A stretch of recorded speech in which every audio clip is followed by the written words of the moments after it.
O Carlos susteve a respiração e abriu a sua encomenda da Amazon. É um novo aspirador robô que vai deixar o seu chão impecável por um preço muito mais baixo do que ele estava à espera. Para o Carlos, é 5 estrelas. Desde aspiradores robô a eletrodomésticos para a cozinha e muito mais. Encontre os produtos com as melhores opiniões a preços que vai adorar hoje mesmo na Amazon. O meu pai pressionava-me para ir para a farmácia e eu realmente não me sentia nada vocacionado para a farmácia. E depois de algum tempo ele passou a falar na economia, mas não podias ir para a economia e tal. E aliás, como é o seu filho, que é hoje CEO, o António. E eu percebia que ao cabo o resto, ele desejava que eu fizesse um curso que pudesse agarrar o negócio. Eu não sei porquê, mas ele lá tinha a ideia de que eu tinha características para poder agarrar o negócio e fazer as coisas bem. Pronto, e eu, como filho, enfim, ouvia e tal. E realmente, quando estava nas vésperas de me inscrever no curso, para entrar na universidade, resolvi dizer-lhe formalmente que tinha decidido e que então iria para a farmácia. E ele olhou para mim, assim, espantado, levantou-se e deu-me um abraço e disse-me, não vais nada para a farmácia, não tenho o direito de te obrigar a ir para fazer aquilo que tu não queres, vais para a medicina, que é o que tu queres fazer. E pronto, abraçamos a chorar um ao outro, porque pronto, eu reconheci, ele terá reconhecido que eu estava a ceder por amor ao meu pai, e eu reconheci que ele me quis satisfazer por amor ao filho que tinha.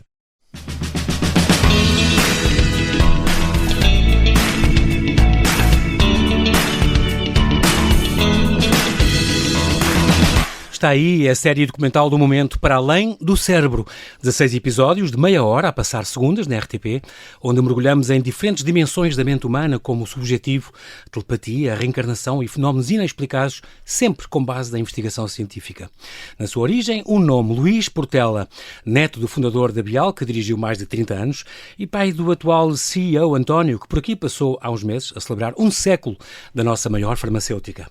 O médico e gestor, que criou há 31 anos a Fundação Bial, tem desde sempre uma grande curiosidade e fascínio pelas dimensões da nossa espiritualidade e de tudo o resto que não é físico e material de que a ciência há séculos se divorciou. Livre pensador e desassossegado, escreveu 10 livros sobre espiritualidade na sua missão de vida de contribuir para o esclarecimento espiritual da humanidade e lança agora esta série para nos fazer pensar, porque afinal a vida não se limita ao mundo físico e parece que estamos mesmo todos interligados. Olá Luís, e bem-ajas de ter aceitado este meu convite. Bem-vindo à Rádio Observador. Olá João, muito obrigado pelo amável convite. É um grande prazer estar aqui a falar consigo. Eu gostava de começar com alguns pormenores também da sua vida, curiosos. Por exemplo, o facto de ter feito uma escola primária, por exemplo, onde não havia recreios, que era muito exigente. E é por isso que o Luís, se calhar, teve uma infância um bocadinho tristonha. Estava um bocado triste nas suas fotos de infância. Será também? Ou eram tempos difíceis? Acho que são duas coisas talvez interligadas. Eu sempre fui um miúdo tristonho, tranquilo, tristonho. O facto de, na minha escola, não haver intervalo nem de manhã, nem à tarde, não haver recreio, acho que, naquela altura, não sofri nada com isso. Porque eu não sabia que havia escolas com meninos que tinham recreio. E, portanto, eu não conhecia não sentia falta. Hoje, olhando para trás, acho que isso me deu uma postura perante o trabalho diferente. Ou seja, quando eu estava na universidade, eu via colegas que eram capazes de estudar 1 hora e meia e depois tinham que parar, e eu ficava ali a estudar. Razão pela qual, ao longo dos anos da medicina, alguns colegas gostavam de estudar comigo. Para eu os puxar, para eles não fazerem muitos intervalos e tal, eu puxar. E depois, ao longo da vida, sabe, quer dizer, em Bial, eu habituei-me às 8 e pouco da manhã, sentava-me, e quando tinha muito que fazer, era capaz de estar das 8 e meia da manhã até à 1 e meia da tarde. Seguir. E às vezes levantava-me 1 ou 2 vezes para ir assim meio a correr à casa de banho e voltar para o carro. Para não perder o fio ao meado. E fazia as coisas seguidas, está a ver? Que sem sentir necessidade de me levantar para dar uma volta, de descansar um bocado. De uma pausa. Portanto, eu acho que aquela meninice assim passada num ambiente de exigência, terminou por me marcar, dando-me condições para trabalhar de uma forma intensa ao longo da vida.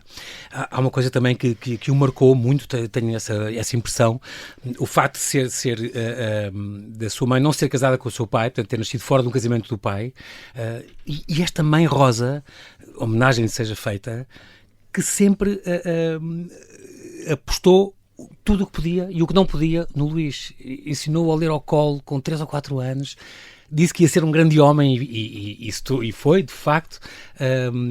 Ela ainda é viva ou morreu há pouco tempo? Não, faleceu há 4 anos atrás. Então, já com 90 e muito. Com 99 anos. 99 é extraordinário. Foi uma mulher de uma integridade fantástica, que se apaixonou aos 20 e tal anos pelo filho do patrão. Namoraram, tiveram um filho e de facto não casaram.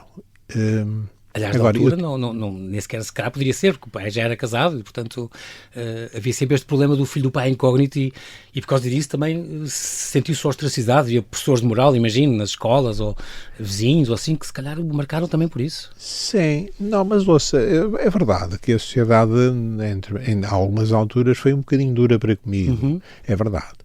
Mas aquilo que mais me marcou, eu acho, olhando para trás, foi o nível de exigência que a minha mãe colocou na minha educação, procurando realmente fazer de mim o melhor e incutir-me a ter o gosto de ser o melhor, de fazer as coisas pelo melhor. Não, eu não tinha que ser o número 1, eu tinha que fazer as coisas o melhor que pudesse. Exatamente. E realmente incutiu-me isso, não é? E isso foi marcante na minha vida. Também foi marcante na minha vida o facto da minha mãe ser uma pessoa, e os meus avós maternos, pessoas de uma integridade fantástica, pessoas honestas, pessoas realmente de uma enorme integridade. Com valores. E depois a outra coisa que me marcou é que, embora os meus pais vivessem separados, naturalmente, eu sempre senti muito amor por parte da minha mãe, sempre senti muito amor por parte do meu pai. O meu pai não era tão exigente comigo, mas valorizava muito, eu percebia que ele valorizava muito o facto de eu ser bom aluno, o facto de eu ser bem comportado, de ser aplicado, de ser um miúdo responsável. Ele valorizava isso imenso. E acho que isso nos aproximou muito. E, portanto, eu já disse isso uma vez ou outra, apesar do drama que vivi com pais separados a partir dos meus 3 anos, a minha mãe nunca me disse uma palavra desagradável sobre o meu pai e o meu pai nunca me disse uma palavra desagradável sobre a minha mãe. A minha mãe viveu até aos 99 anos apaixonada pelo meu pai. Ele já nem existia, já tinha falecido, mas era foi a paixão da vida dela. O meu pai terá tido uma paixão pela minha mãe, mas isso depois passou, esfriou. Mas tinha por ela um respeito imenso. A minha mãe era uma mulher extraordinária e ele tinha um lugar para ela extraordinário. Respeitavam-se muito. Isso é muito importante. E focaram-se os dois, cada um à sua maneira, em me darem condições para eu vencer na vida, sabe? E isso para mim foi... E cumpriu. Muito bom, muito bom. A mãe ainda assistiu, de muito perto. O pai já não. Mesmo a questão da entrada em medicina.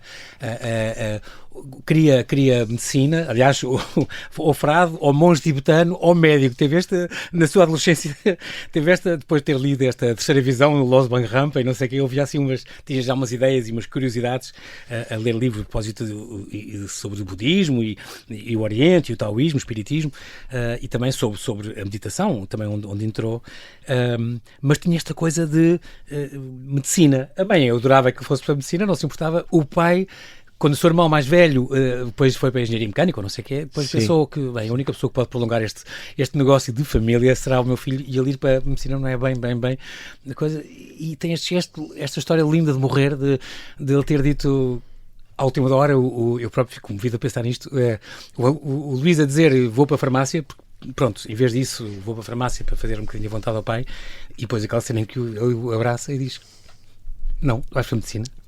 Que é o que tu queres. Foi um momento muito bonito entre os dois, porque o meu pai pressionava-me para ir para a farmácia e eu realmente não me sentia nada vocacionado para a farmácia. E depois de algum tempo ele passou a falar na economia. Mas não podias ir para a economia e tal. E aliás, como é o seu filho, que é hoje CEO, o António.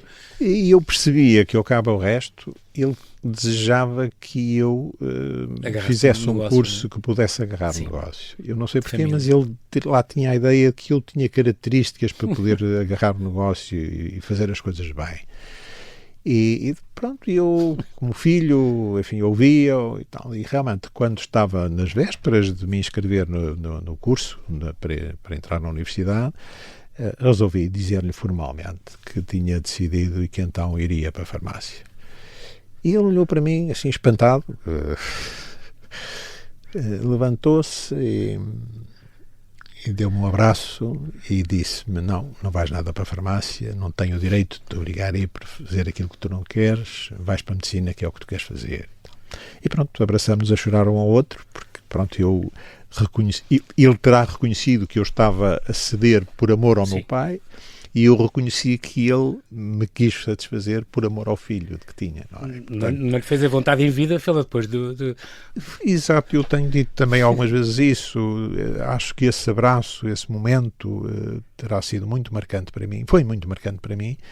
E quando, alguns anos mais tarde, 10 anos mais tarde, eu decido deixar a minha carreira médica e de investigador, que era o sonho da minha vida, para me dedicar à empresa da família, numa altura em que achava que a empresa corria o risco de sussurrar, não estava em boas condições. Estava ali no vermelho, como costuma dizer. Estava num vermelho ligeiro, mas estava, enfim, com alguns problemas internos.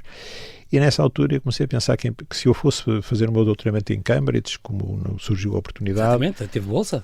Para ir para Cambridge. E por cima de uma área que gostava muito, que tinha a ver também com parapsicologia e tudo, não é? Psicofisiologia, que depois deu aulas disso. E que depois, digamos, me permitiria continuar, depois do doutorado, continuar na área da investigação na área da parapsicologia. Isso para mim era um sonho lindo, claro. Mas quando abdiquei dele, abdiquei-o pela admiração, pelo respeito que tinha pela obra do meu avô e do meu pai. Eu costumo dizer que não tinha feito isso por nenhuma outra empresa, eu nem sequer me sentia vocacionado para empresário. Agora, eu tinha muito respeito pela obra deles e foi pela empresa da família que eu fiz isso. Na altura, sem saber bem se iria ser para a vida ou se era só para alguns anos, mas pronto, depois foi para a vida, as coisas correram bem e senti-me feliz. Teve nostalgia por ter perdido o contacto com o doente e com o aluno? Sempre. Porque também deu aulas e gostou muito disso. Sempre. Até aos dias de hoje, eu trabalhei no Hospital de São João 3 anos e dei aulas na universidade durante 6. E gostei muito das duas coisas. O contacto com o doente para mim era uma coisa fantástica, muito boa.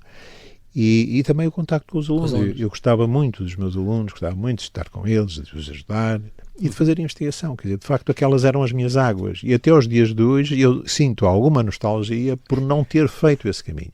Mas não me sinto infeliz. Porque nem me senti naquela altura, né? Foi uma altura difícil, eu tinha 27 anos e tinha 2 caminhos pela frente, ou me dedicava a... morreu, o seu pai tinha 50? Não, o meu pai morreu quando eu tinha 21. Portanto, eu ainda estive 6 anos, ainda estava na faculdade, ainda estive 6 anos, acabei o curso, comecei a trabalhar no hospital e na faculdade, e depois é que as coisas começaram a apertar, e quando me surge a oportunidade de eu ir para Cambridge, aí é que senti a necessidade de decidir. Tinha 27. Eu tinha herdado 31% do meu pai, da empresa, por parte do meu pai, e portanto comprei 20%, fiquei com a maioria, mas empenhei-me até à ponta dos cabelos para comprar isso, percebe? E com 27 anos, em 1978, fim de 78, início de 79, no pós-revolução, eu hoje olho, alguns dos meus amigos mais velhos dizem: "Epá, tu és maluco, o que estás a fazer, vê lá e tal", e de facto hoje olho para trás e teve ali alguma coisa de maluquice, porque... Tentou vender os 31% que tinha para ir para o doutoramento, mas não havia comprador, nem família, nem empresas, nem multinacionais, nada. Ninguém. Como não conseguiu vender, comprou. É extraordinário. Também aqui faz homenagem a um amigo da sua família, um amigo de família que disse: "Luís, eu empresto o que eu preciso, sem juros." O Sr. Narciso Ferreira, amigo da família, foi o homem que construiu o primeiro shopping em Portugal, o Brasília, no Porto. As pessoas de Lisboa iam ao Porto porque foi o primeiro shopping que surgiu na cidade do Porto. E vinham pessoas do norte de Espanha visitar o shopping. E esse empresário é que me disse, enfim, gostava muito de mim e disse-me: "Luís, você tem que ir em frente. Eu empresto o dinheiro que for necessário, pelo tempo que for necessário, você não paga juros, não paga nada, paga-me quando puder." E pronto, foi uma situação realmente, enfim, complicada, mas deixe-me dizer, mesmo nesse momento eu nunca me senti infeliz, quer dizer, eu tinha duas, quando há tanta gente no mundo que não tem soluções, que não tem nenhuma via, que não tem emprego, que não tem nada, eu tinha duas vias boas, possíveis. Era continuava médico ou a dar aulas, que também era uma boa... Isso é verdade. Sim. Muito bem. Há aqui uns fatos muito curiosos da sua vida. Aos 12 anos pediu à sua mãe para não ir à missa, porque pronto, para si a religião é uma coisa diferente da espiritualidade, são coisas diferentes. Porquê é que costuma dizer às vezes que a religião perdeu o seu tempo? Porque eu tenho uma enorme admiração pela mensagem dos grandes mestres, que os grandes mestres espirituais deixaram na Terra. Jesus, o Buda, o Lao Tse, Confúcio, enfim. Acho que esses seres deixaram uma mensagem fabulosa. Tenho uma grande admiração por eles. Mas parece-me que as religiões que se organizaram em torno dessas mensagens não respeitam verdadeiramente a pureza da mensagem dos mestres.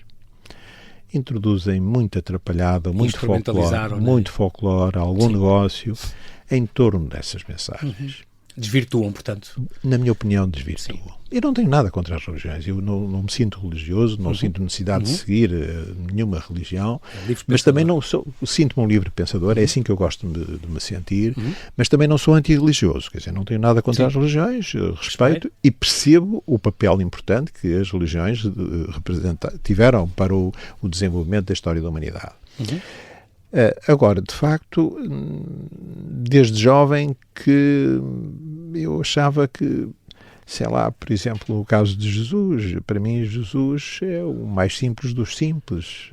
É um homem que pregava céu aberto, terá ido poucas vezes aos templos e foi para dizer à rapaziada para não andar ali a fazer negócio. Exatamente, expulsar os vendilhões.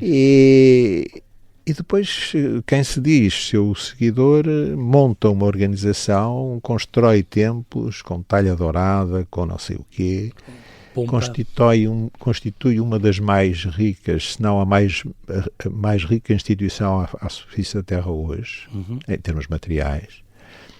E eu acho que isto não tem nada a ver com a mensagem do Mestre Jesus. Mas que, no entanto, também, como dizem às vezes dos museus do Vaticano, por exemplo, que é tantos tesouros, mas também o dinheiro angariado, a Igreja, ninguém tem, como a Igreja, tantas obras de misericórdia e tantas missões por toda a África, toda a América Latina e por toda a Ásia, que têm ajudado os doentes mais moribundos e mais com SIDA.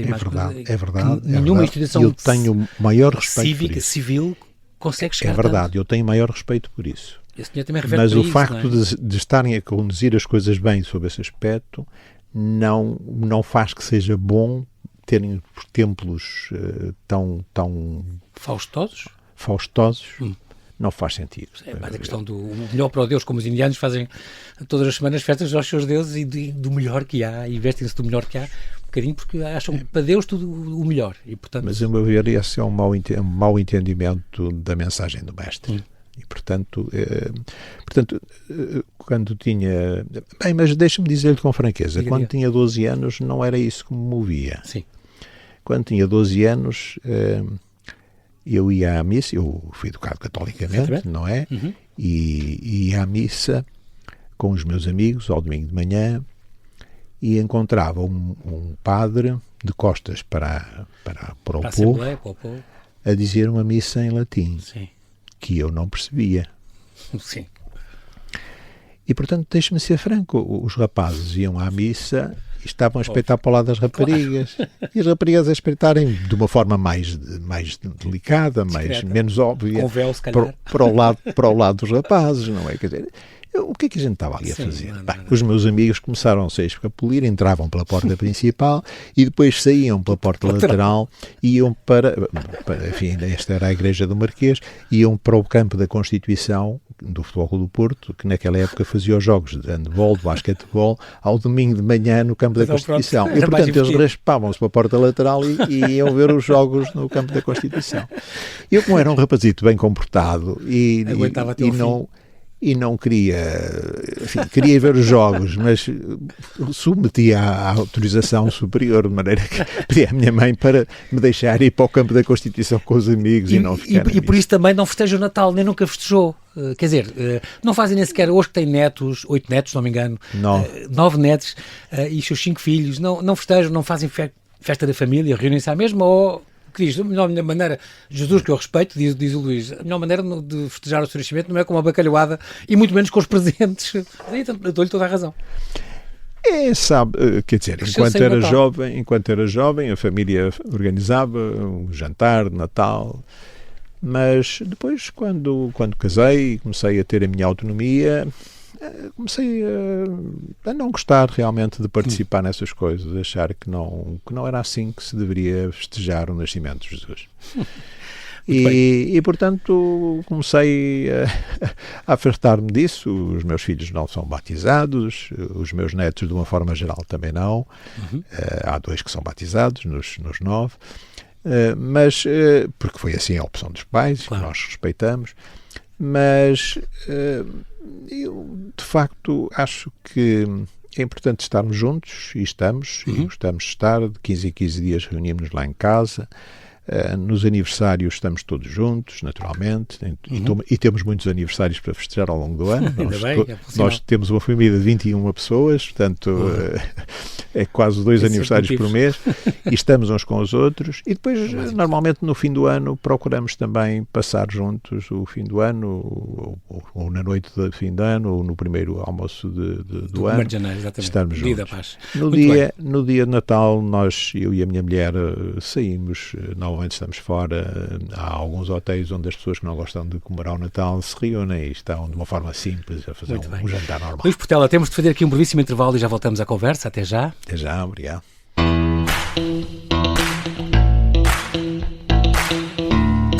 Estamos a conversar com Luís Portela, médico e gestor, presidente da Fundação Bial e neto do seu fundador, que nos fala da nova série documental Para Além do Cérebro, 16 episódios onde mergulhamos em diferentes dimensões da mente humana.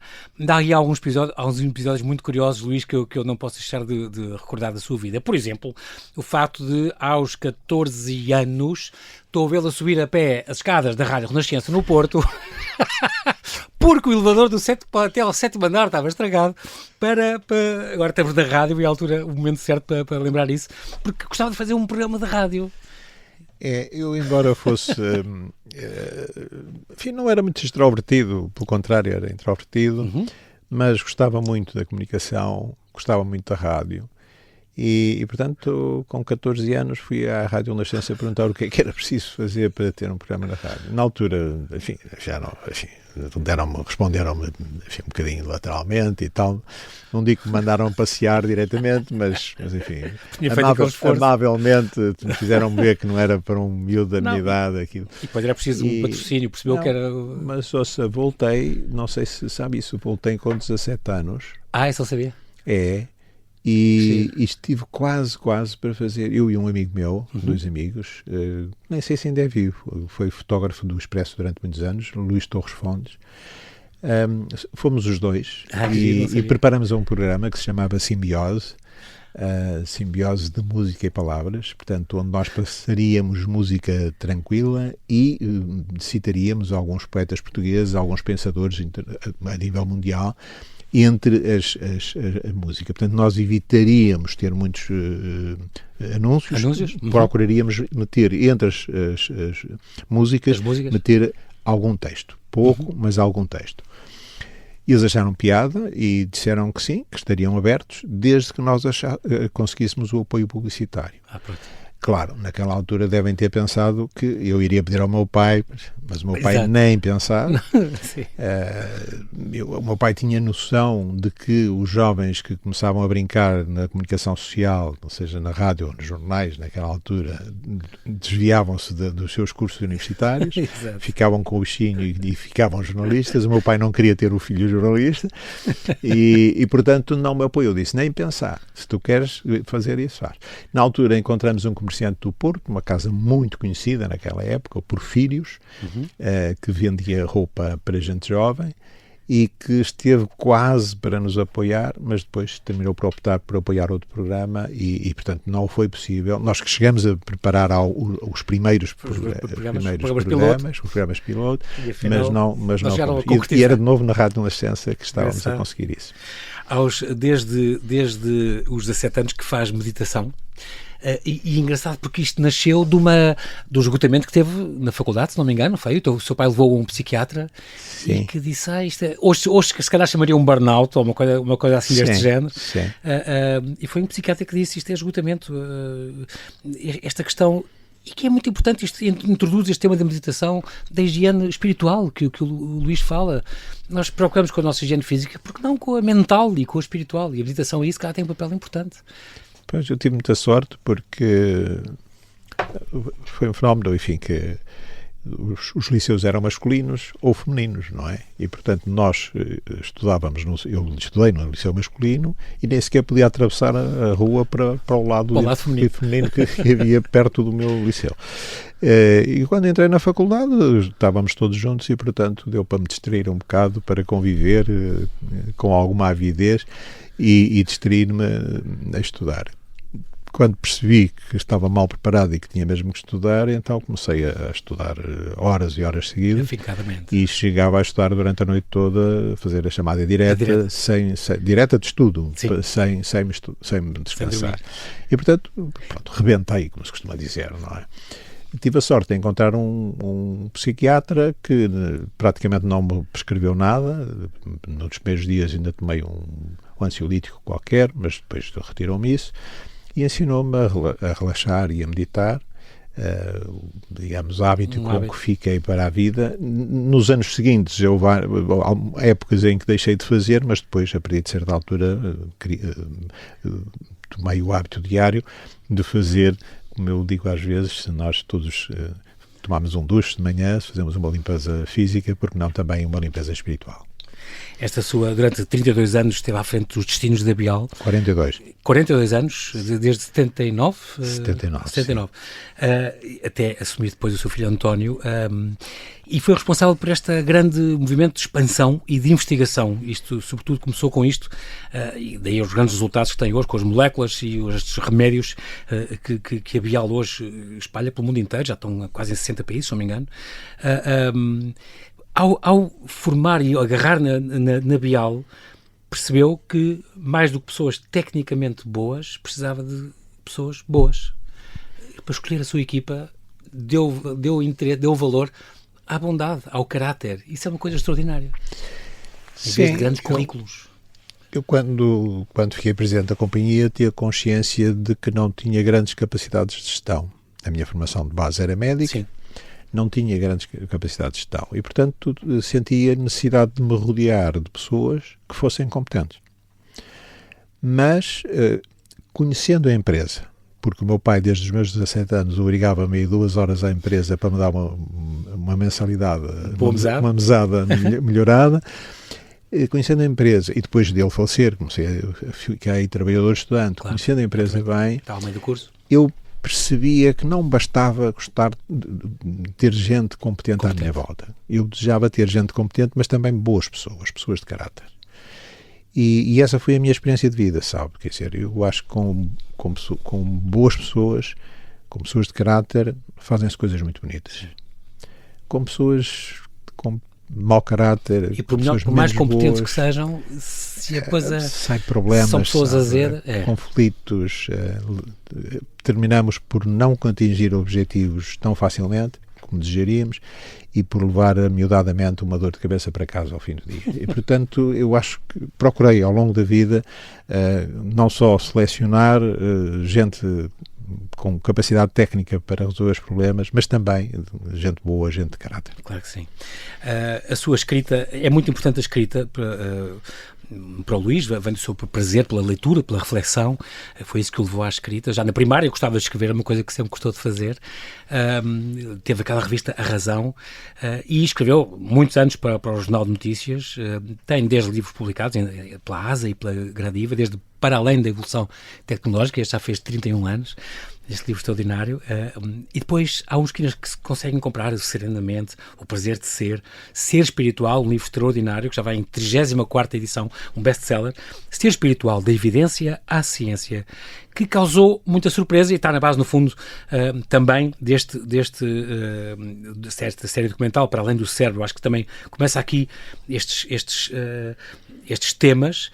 Era uma surpresa ver um homem de ciência, um médico e investigador, a falar destes temas da espiritualidade e da alma, assuntos que não são da matéria, e as pessoas não estranharam imenso, não chamaram nomes, não o criticaram muito por causa disso. O que é que está a ligar à parapsicologia, esses fenómenos, estes Oscar Quevedo agora? Não, eu acho que sou um homem de ciência, fiz o meu percurso de vida na ciência, quis fazer investigação, afastei-me disso, mas a nível da empresa, liderei uma empresa que tomou como grande opção desenvolver-se com base na ciência, no desenvolvimento científico. E não era fácil, em Portugal ninguém tinha feito isso, a nível mundial é muito difícil fazer-se e, portanto, em toda a Europa há 20 e tal empresas que trazem novos medicamentos ao mundo e, portanto, Biala hoje é uma dessas 20 e tal empresas. Incrível. E, portanto, foi um percurso difícil e, portanto, isto para dizer, eu de facto sou um homem de ciência. E em relação às coisas da espiritualidade, o meu gosto, desde jovem, quando eu, aos 13, 14 anos, começo a perceber que gosto das coisas da espiritualidade, que gosto das coisas da parapsicologia, começo a estudar, a analisar, nessa época, quando eu decidi ir para médico, ir para medicina, era já porque eu achava que era estranho a humanidade, por um lado, tomar esses fenómenos pela via da fé, aceitando-os, tudo e mais alguma coisa, muito mais do que eu estava preparado para aceitar.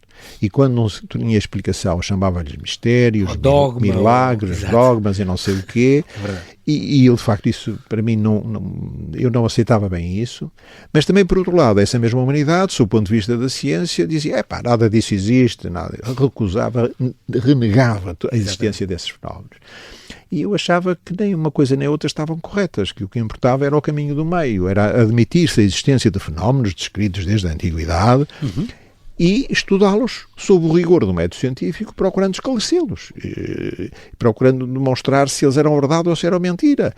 Estava eu convencido, e continuo, que o estudo aprofundado desses fenómenos demonstrará que alguns deles são mentiras, são falácias, e outros são verdade, existem, e a sua explicação revelará determinadas formas de energia ainda não conhecidas e que provavelmente criarão condições para que o homem viva melhor à superfície da Terra, quer em termos individuais, quer em termos coletivos.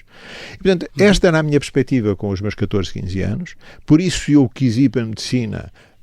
Gostava de ir para a medicina para ajudar os outros, gostava de ajudar os outros, era uma forma, mas também gostava de ir para a medicina porque gostava de alguma forma de dar algum contributo para o esclarecimento espiritual da humanidade por via da investigação científica. Essa era a minha via.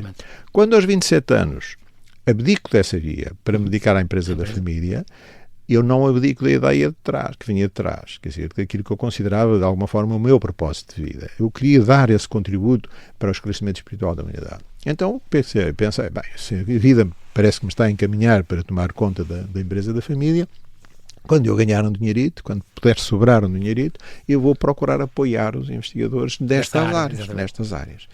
E imaginei que se apoiasse uma dúzia de investigadores, eles talvez pudessem chegar mais longe do que eu em termos individuais. É aí que nasce a Fundação Bial? É aí é que nasce a ideia da Fundação, que mais tarde... Meia dúzia. Já são 1900 ou não sei o que hoje. É isso. É extraordinário. É verdade. A vida tem destas coisas e eu a desejar apoiar alguns, poucos, naturalmente. Com a criação, criamos em 1984 o Prémio Bial e depois em 1994 a Fundação Bial, com o Conselho de Diretores das Universidades Portuguesas, que nestes últimos 30 anos apoiou 1.900 investigadores de 31 países diferentes. nas áreas das neurociências e da parapsicologia, cerca de metade em cada uma destas áreas. Série documental Para Além do Cérebro. Esta série são 16 episódios de meia hora, que dão às segundas, à noite, na RTP. Foi gravada entre 2019 e 2023, apanhou ali a parte da pandemia, mas andaram por uma série de países com cerca de 50 entrevistas a 50 cientistas intervenientes do King's College de Londres, da Universidade de Virgínia, de Liège, de San Diego, especialistas de neurociência, de física, de psicologia, de psiquiatria, de parapsicologia. É uma série extraordinária. Quem me apresentou foi o Mário Augusto, ele é o showrunner, como eu gosto de dizer, o produtor executivo. Tem este auxílio do coordenador científico, o Nuno Sousa, grande neurocientista da Escola de Medicina da Universidade do Minho, e belíssimamente realizado, tem que ser o nome dele, o Ricardo Freitas. Merece aqui esta menção, porque de facto é uma série extraordinária. Já lá vão 3 episódios que já saíram. Segunda-feira sai o 4 sobre a macropsicocinese, mas todos estes explicam um bocadinho estes temas: a percepção extrasensorial, a mediunidade, as experiências de quase morte, a telepatia, as vidas passadas, porque de facto mostram que a vida não se limita ao mundo físico, mas tem sempre esta ideia muito boa e muito consistente de a ciência não é feita de crenças, são factos resultantes de experiências de desenho rigoroso. E, portanto, tem sempre esta preocupação da ciência por trás. Isto é que para mim é uma grande novidade, porque as pessoas ouviam falar em parapsicologia. Luís, eu sou do tempo do Era os Deuses Astronautas e da coleção dos Enigmas, do Robert Charroux. Eu adorava estes livros e papava isto tudo. O Despertar dos Mágicos, que é um livro extraordinário, este do Powell e do Bergier. E, de facto, o Oscar Quevedo e os seus programas de televisão. Só para dar um exemplo, os Estados Unidos investiram 5 bilhões de dólares para a saúde mental em 2018 e para a psicologia 2 milhões. Portanto, aqui se vê a discrepância ainda desta área ao nível das mentes científicas deste mundo. Mas isto tem que mudar. Eu espero que mude, digamos. Eu acho que a humanidade fez no século XX um percurso fantástico de desenvolvimento científico e tecnológico, mas, na minha opinião, muito focada na materialidade. Sim. Divorciou-se dessa área do espírito e da mente. Deixou a parte espiritual de fora. Felizmente, nas últimas décadas, desde os anos 60, 70, que em diversas universidades europeias e norte-americanas há investigadores a desenvolverem trabalhos meritórios nessas áreas. E com resultados publicados em muitas revistas científicas, e que resultados esses que ainda são pouco conhecidos do grande público, e que de facto eu, nos meus últimos livros, procurei trazer um bocadinho ao conhecimento das pessoas. E agora, nesta série documental, ao passar dos nossos 30 anos da Fundação, nós estamos a procurar trazer alguns dos nossos bolseiros a fazerem o ponto da situação sobre cada um dos temas. Sobre a telepatia, eles dizem qual é o ponto da situação da telepatia. A telepatia hoje é aceita pela ciência oficial, está demonstrada, demonstradíssima. Ainda não experiências de há 10 anos do professor Patrício Tressoldi e do professor Rupert Sheldrake, enfim, homens que desenvolveram a investigação, que nós hoje percebemos, e está completamente demonstrado, a existência da transmissão de pensamento ou telepatia. Agora, ainda se teoriza um pouco em relação ao que é que explica, como é que se explica, sobre o rigor do método científico, como é que se pode explicar isto. E isso é o que eu digo, é o que eu sempre digo, é necessário dar a continuidade à investigação científica, sob o rigor do método científico, para se poder tirar mais conclusões, para se poder perceber a dimensão do pensamento humano, a importância de nós pensarmos de uma forma positiva ou negativa no desenho do nosso presente e do nosso futuro.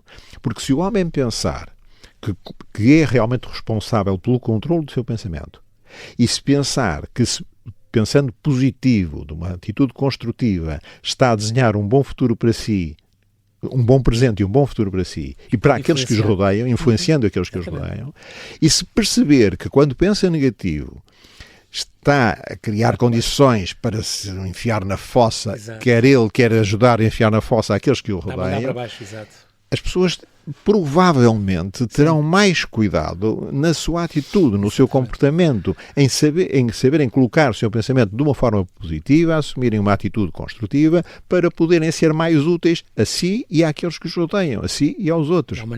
À humanidade em geral. Estamos todos ligados, não é? E esta, a meu ver, é a principal maneira como podemos de alguma forma, alterar a evolução das coisas. Nós estamos num mundo em desequilíbrio. Sob o ponto de vista social, sob o ponto de vista ambiental, económico, financeiro, estamos num mundo desequilibrado. Sim. É necessário corrigir. Toda a gente fala nisso, o discurso político, o discurso oficial, os jornais. Mas como é que vamos lá chegar? Na minha opinião, o contributo individual, um contributo de autoaperfeiçoamento, um contributo de enfoque forte no pensamento positivo, na atitude construtiva, é o caminho para podermos ter a humanidade a viver melhor à superfície da Terra. E acho que a ciência pode ter aqui um papel importante ao demonstrar a força do pensamento, o valor do pensamento e de algumas outras questões rodeadas à volta disto, estudando a psicocinese, estudando as experiências de quase morte, estudando as supostas vidas passadas, pensarmos melhor o que é que andamos aqui a fazer, o que é que estamos a fazer na Terra. Há aqui uns exemplos, o nosso tempo voou, mas é só para alertar um bocadinho as pessoas, só um ou dois pormenores muito curiosos. A questão dos médiums, por exemplo, que se provou em contexto laboratorial, provou-se em contexto laboratorial, repito, com estas investigações do Gary Schwartz, da Universidade do Arizona, e a Julie Bleichel, do Centro de Investigação Windbridge, a questão deles, de facto, terem acesso a informações sobre pessoas falecidas. Ou, uma coisa que mais me impactou, esta das vidas sucessivas. O Luís é um defensor disso. Não gosta de falar de reencarnação, gosta mais das... Porque reencarnação parece que animou-se um cadáver e está outra vez, não é? Portanto, é defensor da teoria das vidas sucessivas, as supostas vidas passadas. As investigações do Ian Stevenson, que aliás o Luís conheceu, este homem que nos anos 60, em 40 anos, juntou 3.000 casos de crianças entre os 13 e os 18 anos, com memórias de vidas passadas, mas que o laboratório dele, concretamente na Faculdade de Medicina da Universidade de Virgínia, foi investigar, ele já editou quase 14 livros sobre isto, foi investigar e às terras onde essas pessoas, faz conta, nos Estados Unidos, diziam que tinham vivido no Peru há 100 anos antes, e então vai-se estudar se houve uma pessoa com aquelas características que os miúdos contavam, e de facto provaram em 68%, e são mais de 2/3 dos casos, 68% dos casos, que se encontraram essas ligações, essas conexões, e de facto assim podia explicar muito as fobias, as filias das pessoas, os traumas, as habilidades raras, as doenças, os meninos prodígios, os déjà-vus que tanta gente tem. E o giro é ser em universidade e em contexto laboratorial e com investigações à séria. Portanto, há muito mais para além daquelas teorias, daqueles livros romanceados. Há muito mais que se pode investigar e deve nestas áreas que são completamente desconhecidas, que há quem chama pseudociência. Mas não, está provado em universidades.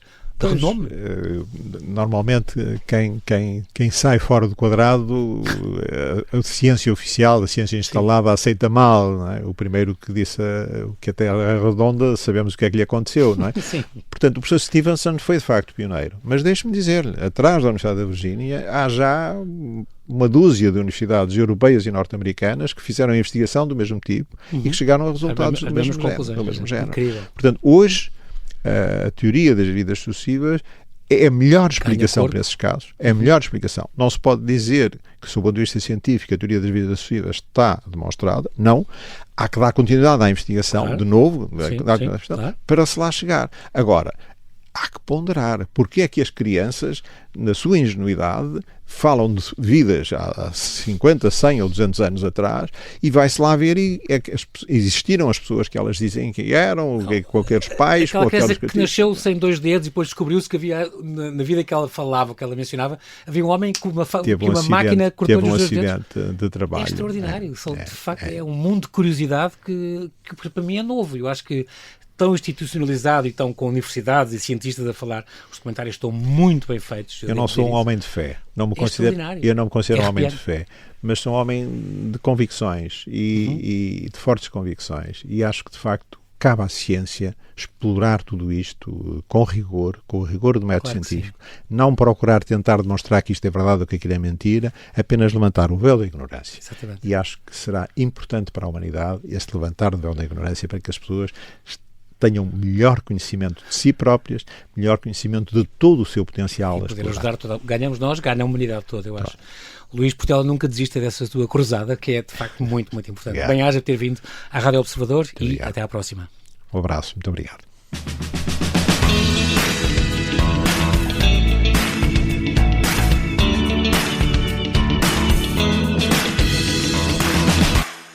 Carlos susteve a respiração e abriu a sua encomenda da Amazon. É um novo aspirador robô que vai deixar o seu chão impecável por um preço muito mais baixo do que ele estava à espera. Para o Carlos, é 5 estrelas. Desde aspiradores robô a eletrodomésticos para a cozinha e muito mais. Encontre os produtos com as melhores opiniões a preços que vai adorar hoje mesmo na Amazon.